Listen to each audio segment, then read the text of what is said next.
يكون ينسي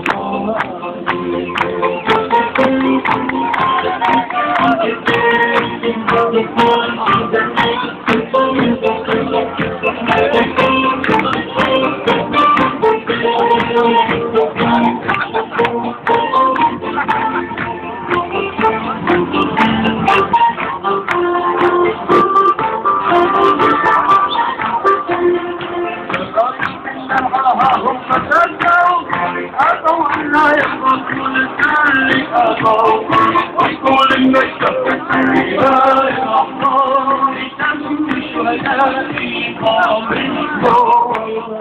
وبحق الحرية والمساواة نعمل بالحرية وقرنا